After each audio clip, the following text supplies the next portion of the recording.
other's understanding, shared belief and meaning in where we're going. That was step one. Step two is structure, oddly enough. We found that in the operations of the organizations, there was nothing really to support collaboration. Meetings were updates, right? And it was, here's the problem, team, go figure it out. And that really never resulted in much collaboration. It resulted in a few key players digging deep and coming up with solutions and throwing them at everyone else, or leadership telling everyone what to do. Neither of which super effective. And so we really focused on how do we create a structure where the team can come together, plan together, own their plans, present them forward, and then we can move forward and they have clarity. And they also have this great way of now communicating with each other and collaborate. I almost think we need to just bin the word communication entirely, because I feel like it's something that is too vague, it's too easily misunderstood. Yeah, people assume communication is either I'm talking at you or I'm shooting you an email or a brief, and that's good enough. But we all know intuitively it's not. Yeah. For me, the big gap in communication and leadership is really the role modeling. Leaders tell people to do things that they don't do themselves. I spoke with a CEO 2 weeks ago who really wanted their teams to start doing after action reviews. So after a quarter, sit down, what went well, what didn't go well, what are we going to bring forward, what are we going to leave behind, how are we going to reset and learn from this so we don't just reset the same goals. But the leader didn't do those things. And the leader actively said, I don't do that. That's not for me. And I kind of laughed in the moment, but I was like, well, you wonder why your team doesn't do it? Like you're paying me for this? Yeah. But ultimately, it's really, if you want your team to have certain behaviors and standards, you have to live and breathe it. We have a flywheel that we like to teach leaders that encapsulates communication is just one small piece, right? And so communicate's important. We need to be able to share our thoughts, our direction, our ideas, our vision.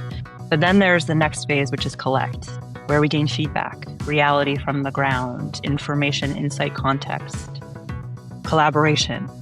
And then the next is commit. Okay, what's the decision we're making and the direction we're taking? Have we actually come to an agreement here and held each other accountable and designated ownership? And then the last is continuously improve. Great, what have we learned from this?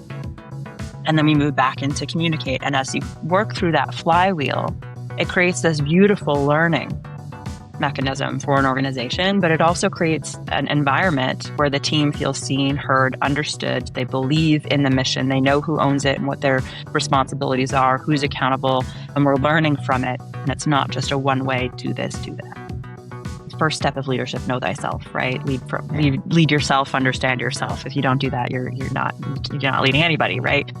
So absolutely a powerful tool to understand yourself. The other thing too is like the leaders, the organization, we need some education on these tools, right? We're not just throwing them at people saying this is who you are and how we're grading you. That's not going to be fair to anyone. And if you are going to leverage them publicly, let's make sure we all understand what the tool is for. This is not a box we're putting you in. We know that the chances of this truly aligning with you, 50-50, but it gives us a shared language and understanding. And when you can see these character traits, we can leverage them as just one of many tools. That's really what it's about.